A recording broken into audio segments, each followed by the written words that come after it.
individually, and I don't know that that's going to happen. Right then. We've got a fast play towards short B, actually. It seems from G2. And Zipex might be in for a nasty surprise. I think Carrigan and co are simply too far away on this flank to get anything done.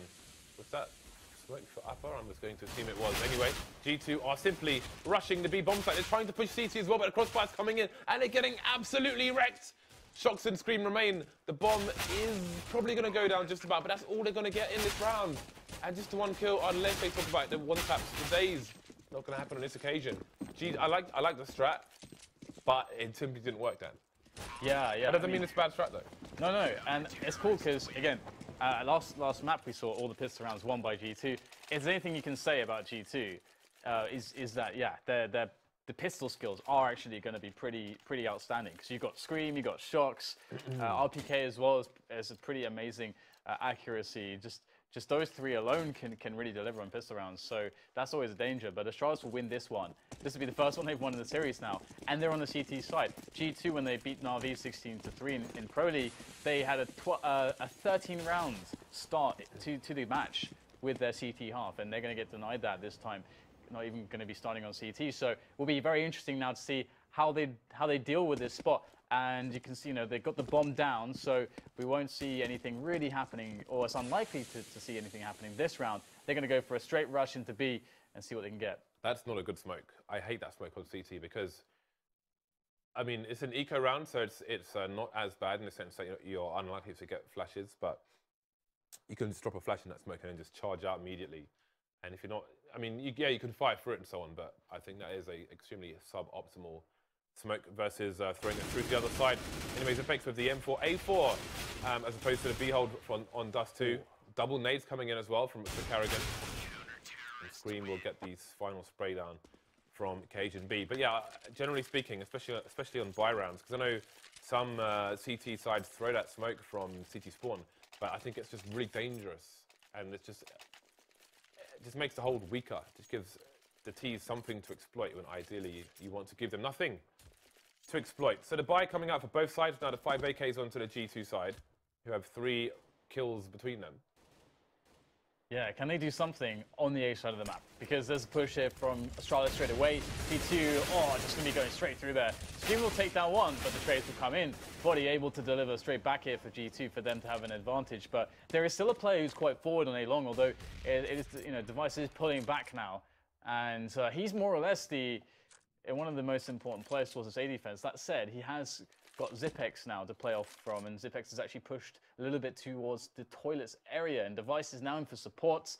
And G2, they're just waiting a bit. They know that they can force out a little bit of a rotation, a bit of a gamble, but the most likely gamble is the 2-1 here, because B is easier to retake as the CTs, and if Cage and B just gets 1 or 2 frags there, it's very likely Zipex and Device will go for the retake. So it's not actually as easy, I think, for G2 as it may seem. They kind of definitely, I should say, would want to go to try to test the A side of the map, but all it takes is Zipex and Device to get a nice crossfire or a nice team play setup.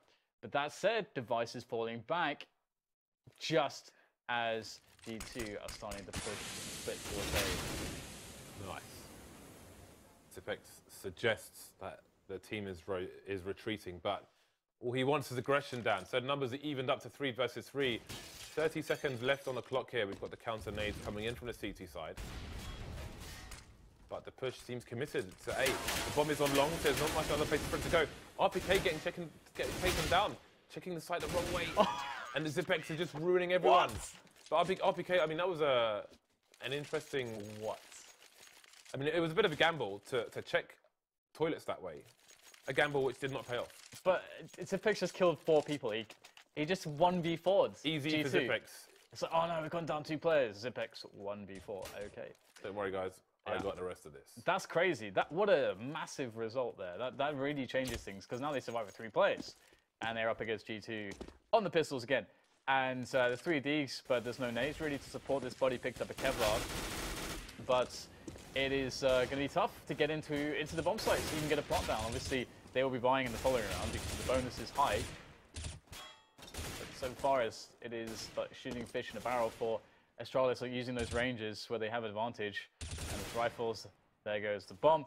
Just Scream left, and Scream is going to have to get himself quite some amount of one-taps in this round. All the one-taps are required. And here's chance number one, and there are no one-taps available. That doesn't count because it wasn't a headshot, James. You can't always have the one-tap stand.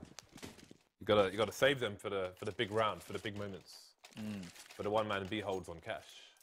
For the 16 zeros. That's true, that's fair enough. But the AKs will come in now for G2.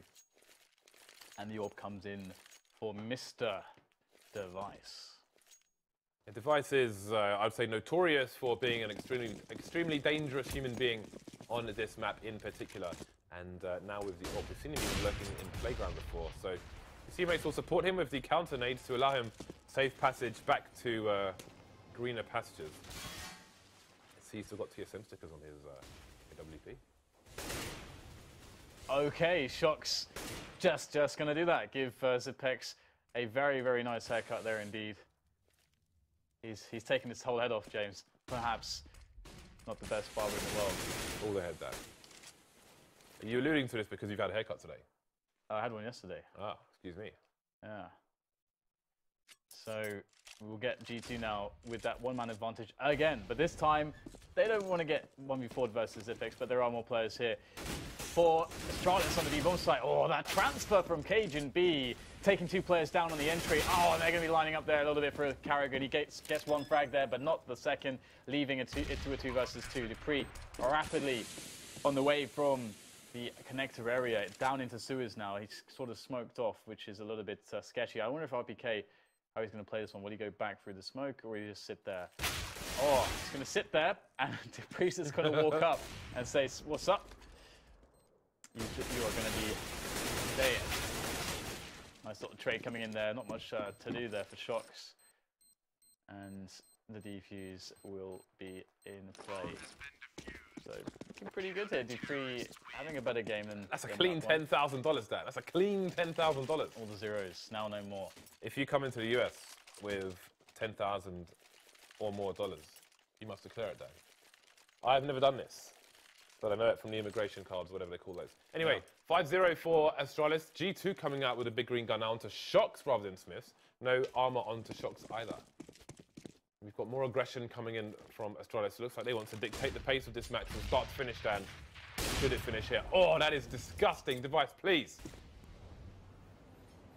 Wait, did he tag Shocks through? Did he do that? Or what? No, Shocks is down at B. I don't know. Right. I can only assume he got naded because he's got no armor. Yeah. Oh, okay, that must be it. Oh, the trade follow-up. Nice from Astralis there to get that trade, but looks like G2 are getting more trades here, pushing successfully towards the A side of the map as well. Down to a 2 versus 2 thanks to Dupree over by the long A area. Now the bomb will rotate as B has been discovered to be abandoned territory to be claimed by G2, and the smoke will go up high. So really good position here from RPK. This could be exactly the position they need. He's able to get that first frag. That first 1v1. Are they going to check this? Yes, there's the jump around the corner. Nice transfer, but Device is snappy. The bomb yet to go down, in fact.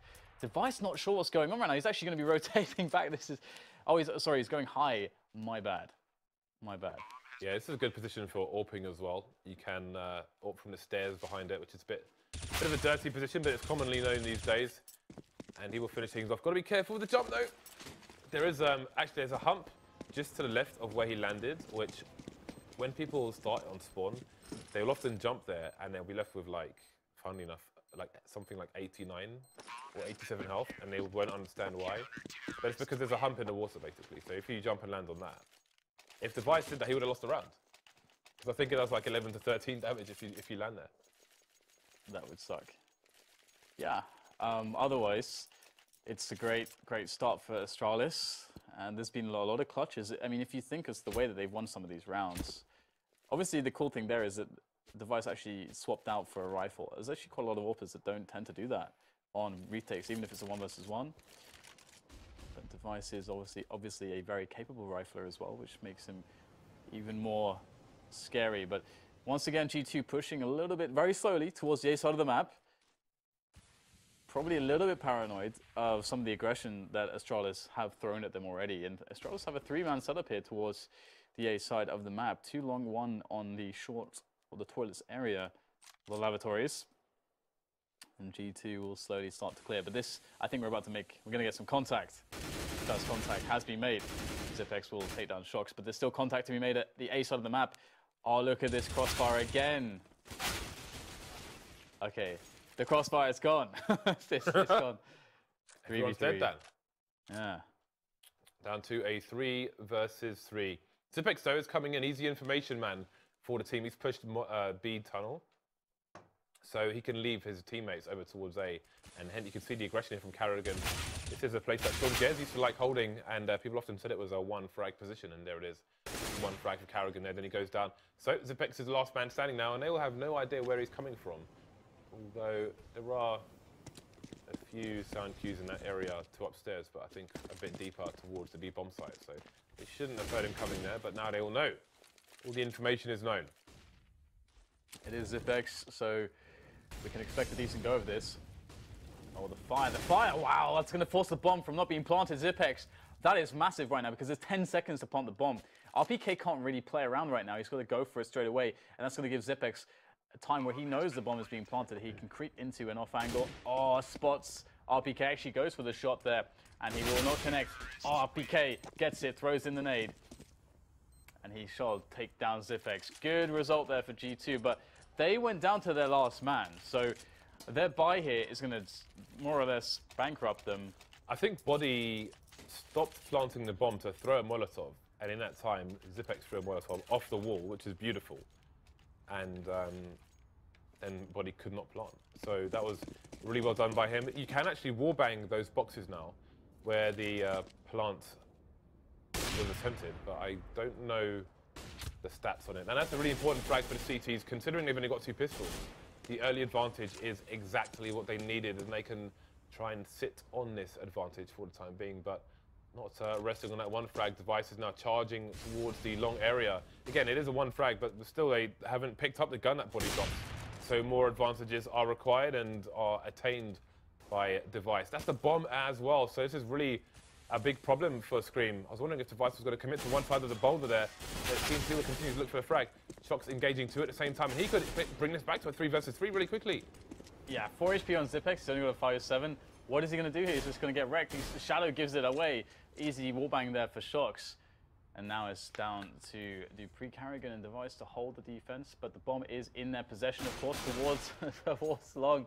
Oh no, Carrigan finding the back of RPK's head, and that is now just going to be Shocks left alive with 28 points of health.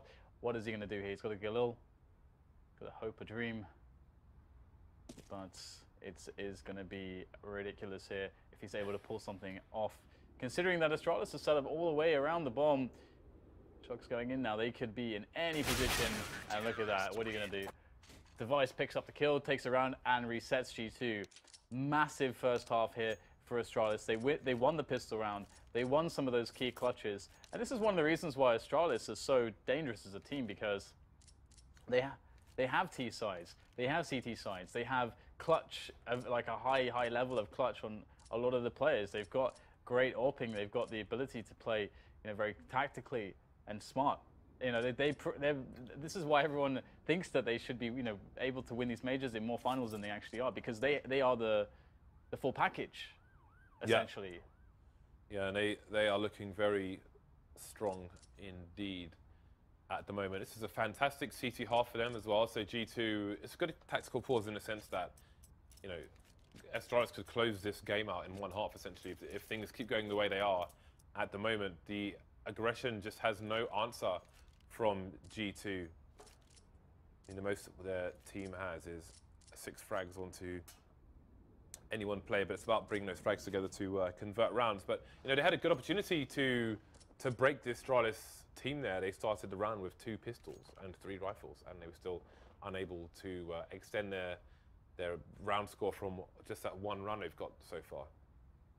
So how they can get things working, I don't know, because Astralis are maybe looking a bit too strong at the moment. Yanko was confident that it was going to be a 2-0, and judging by what we've seen so far, it looks a bit hard to argue.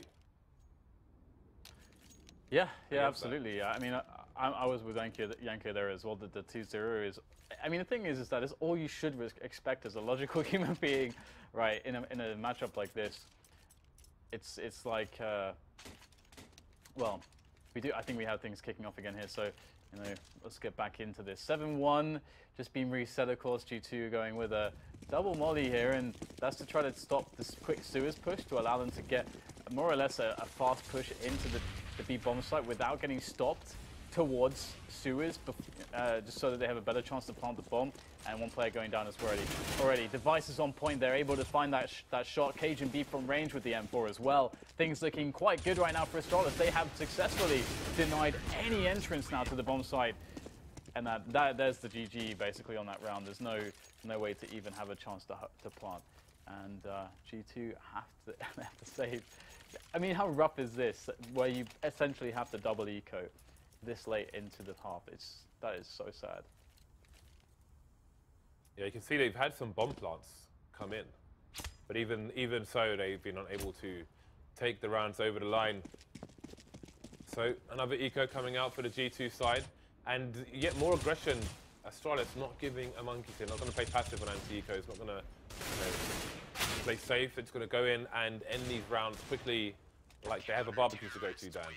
Yeah, and one thing as well, you know, we saw highlighted is just this is such. I mean, of course, you could argue that maybe, you know, lacking a little bit of discipline there just right at the end, maybe giving up more kills than had to be given up.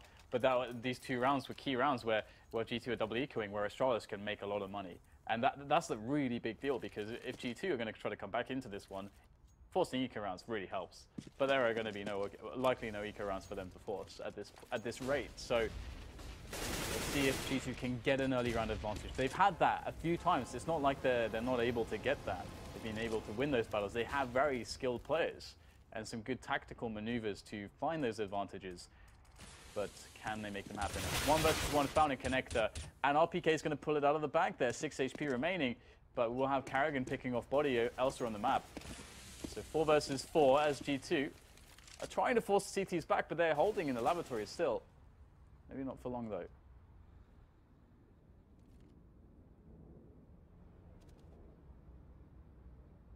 So we have Zipex dancing around the smoke. Does Shox hear that nade being primed? Either way, Zipex is going to get shot in the face.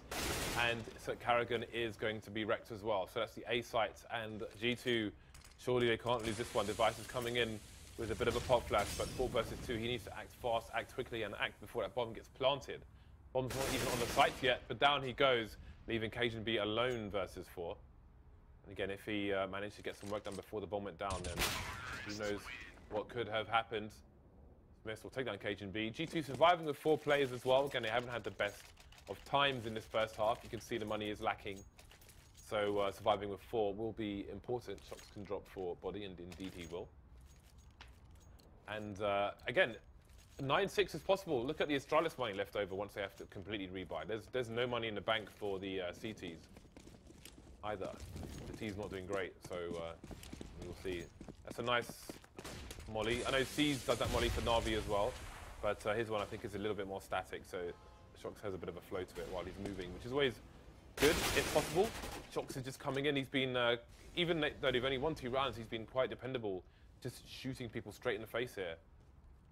But the rest of his team will need to show up as well if they have to take some more rounds. Yeah, forcing Astralis to be quite clutch here with all these individual plays from the likes of Shox, but the Shadow's giving the game away a little bit there for Dupree. However, he can't finish off the second player. 3 versus 4 for Astralis as they scramble back into the A site. Nice flick there from Device. Oh, barely getting out of harm's way. Just barely able to pull out the AWPing. Able to get more shots here from Optimus from the truck as he gets challenged. And of course he hits that shot. Down goes RPK, and the advantage now for Astralis on the bodies. Oh, 1 HP burning there. 1 HP though for Device. Will he survive this round, I wonder, as Carrigan's able to lighten the load somewhat, taking down Smith. It takes an AWP shot from Shox to down Device, who was on 1 HP, but Shox himself is low, 23 health, and the bomb is down. And Carrigan knows that he can wait for Shox to make the move. The prerogative is for Shox to plant the bomb.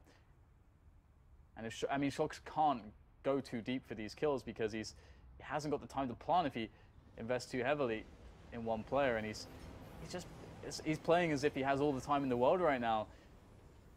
Trox might eventually find Carrigan, but at what cost at this point? I don't think he even has time to plant. He's just going to get shut off from bank.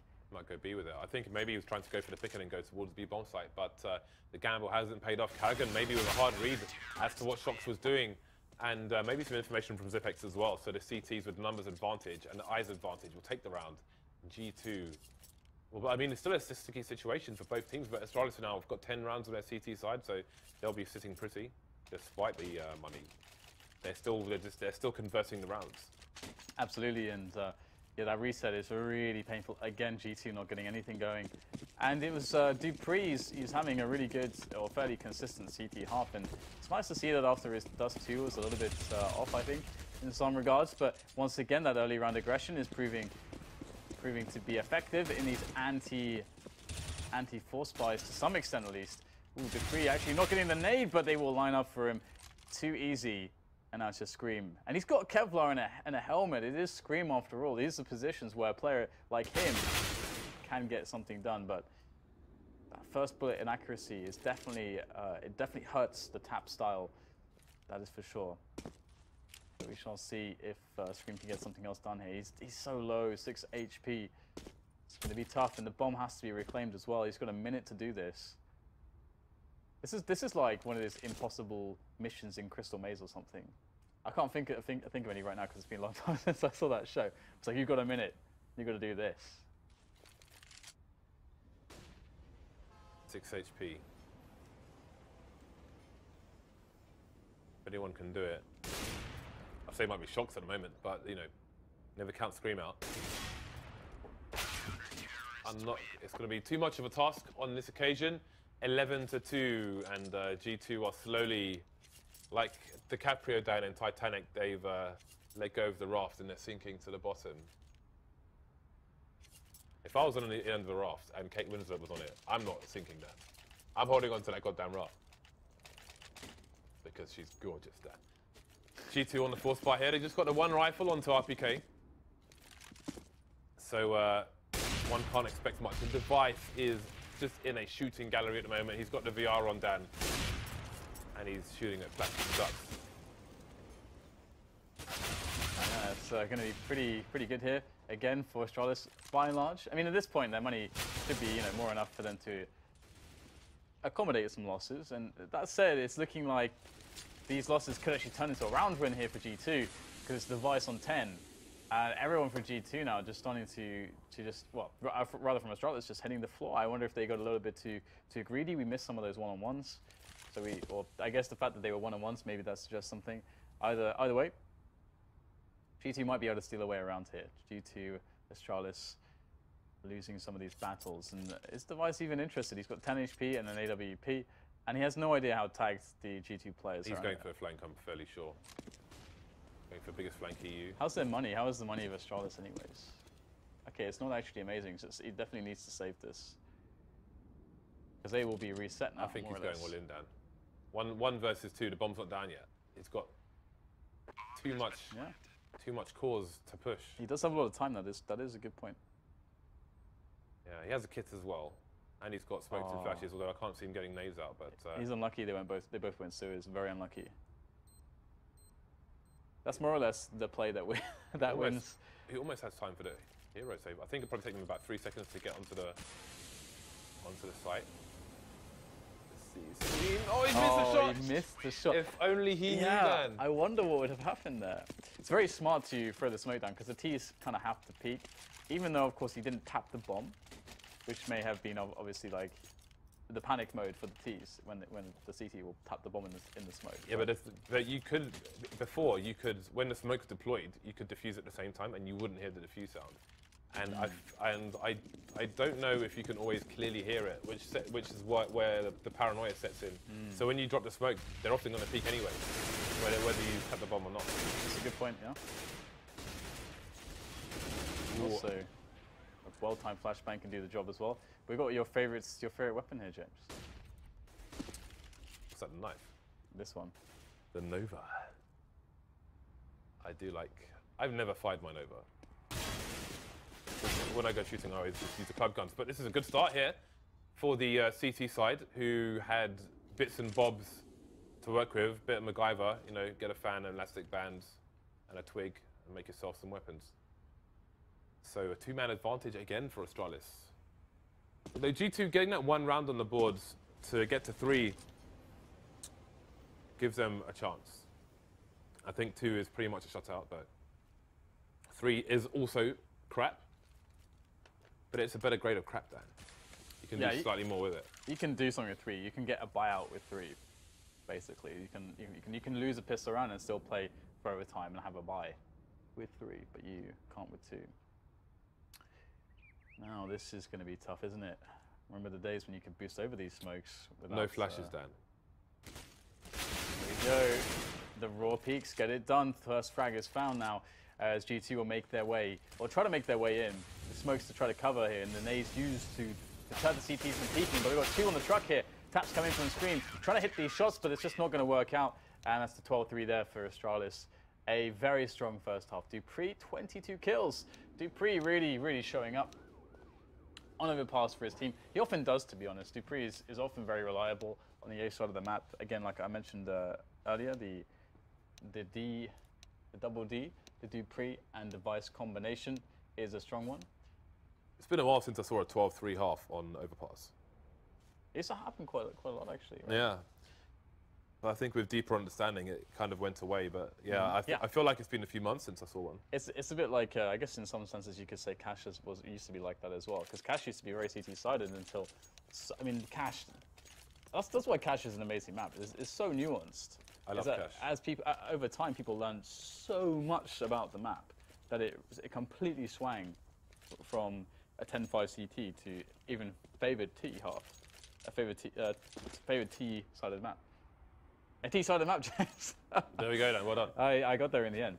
Shox going for the push here in the pistol round on the second half, and G2, I think, James, they could really use this pistol round. Yeah, I feel like Shox has to get two plus frags for him to turn over the line. The way he's been playing, so good. But no shots just yet, and the entire Astralis side moving together. 5-man on road, Dan. Well and truly, they come in for all the chicken shot, Dan. Shox is trying to hold it down, though, but all the drumsticks will be taken by the Astralis side now. Man advantage for the Danes, and the bomb has disappeared from the radar as far as G2 are concerned. What is the play from Astralis? G2 have to guess at this point. Yeah, they really do have to commit somewhere, and because they don't have any kits, so they have to push. They can't just wait and then rotate and then try to kill players and then defuse. They have to just get info immediately, and it looks like they're doing that right now. And this is really good. This is the way that you can win a round like this for G2. Get the info, push aggressively, take the risks, and get the shots. And Zipex is trying to lock down the choke point. Oh, there's one pop. And I think he's perhaps due a second. He gets the reload in. Zipex with both kills and gets the USP afterwards as well. And that's the pistol round there for Astralis. That is not a good start for G2 if they wanted to come back into this one. And one thing I have to quickly mention is when Astralis pushed the A long with 5 players, and they knew one guy was in the kind of connector bit from long to toilets. Cajun B was shouldering the angle, but not with his body, with his shadow, actually. He was so aware of like where the shadow positioning is. He was actually just using the shadow, which was really sick, I thought.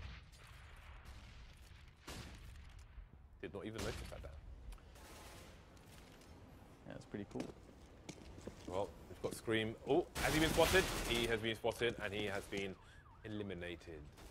So, Astralis trying to march towards their next round.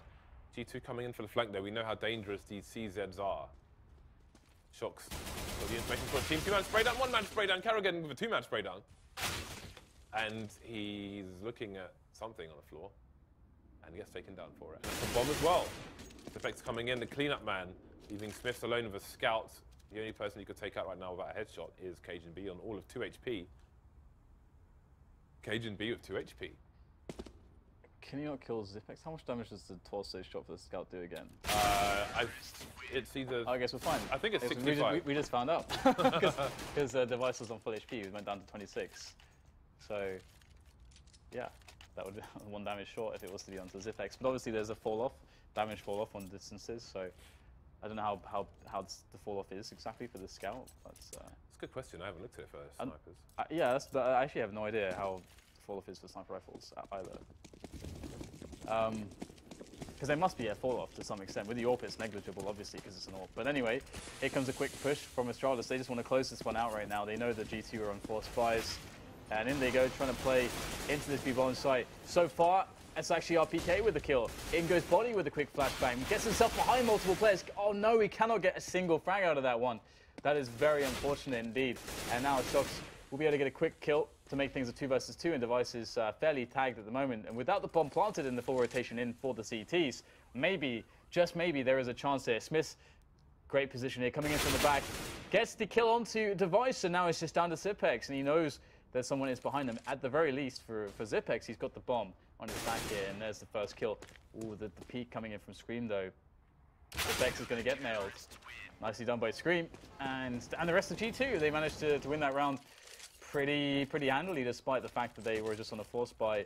However, Astralis can just buy and buy and buy. They have so many rounds to work with. And G2, they are still going to be a little bit strapped for cash here. An MP9 on Smiths, and Shox is on a... Oh, he's just going to buy M4 with just Kevlar and no helmets, no nades.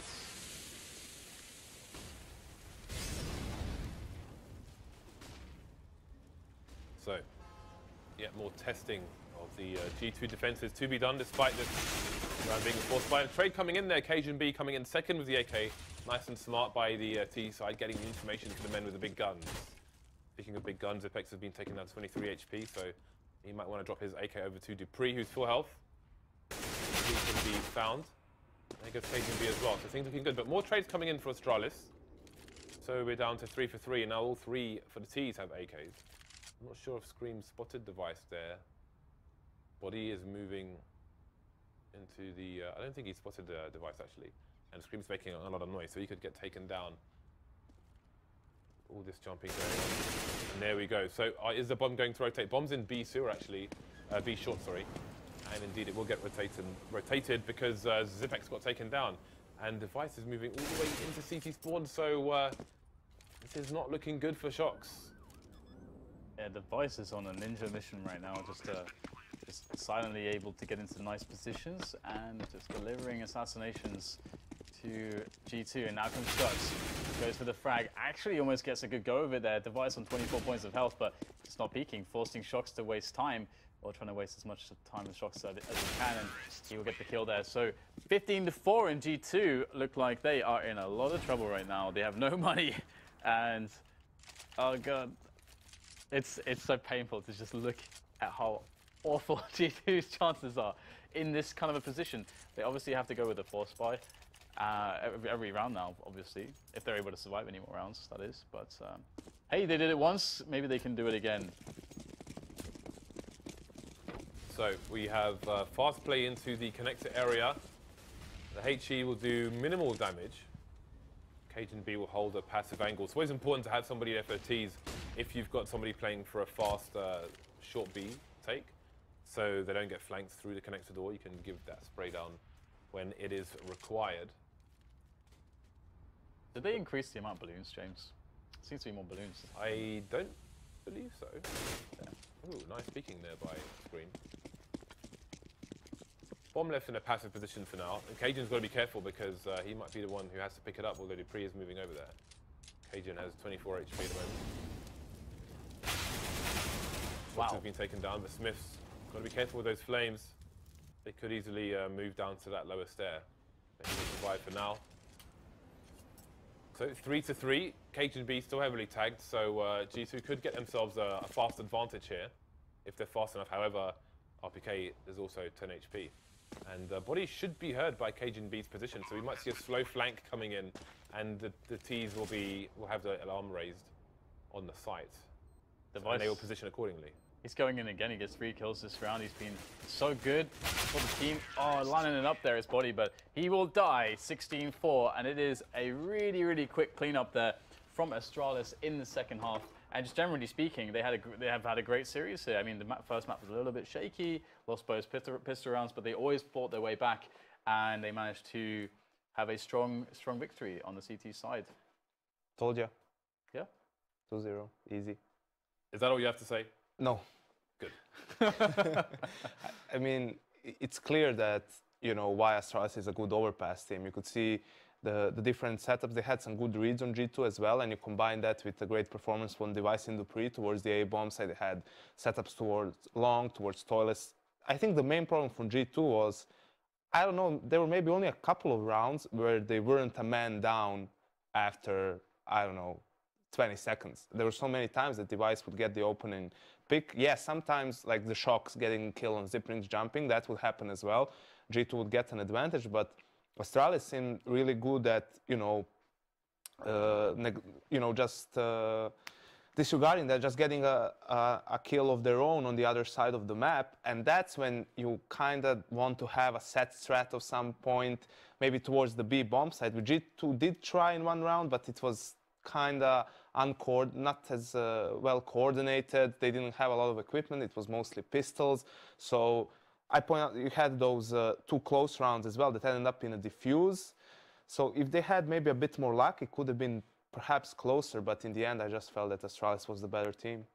Yeah, that's actually a good point. There weren't many set pieces or anything like that that we really saw. It was all done by individual skill, of which there was a lot of. But then also for Astralis, what's amazing is, again, on their CT sides, you can have spots where they're down, in a 3 versus 4, and then Zipex kills 4 of them by himself. Yeah. Like, they have the ability to do that because they're really good players as well as being on a good team. Also, I have to say this is probably some of the best observing I've seen in a long time. a lot of the kills were caught.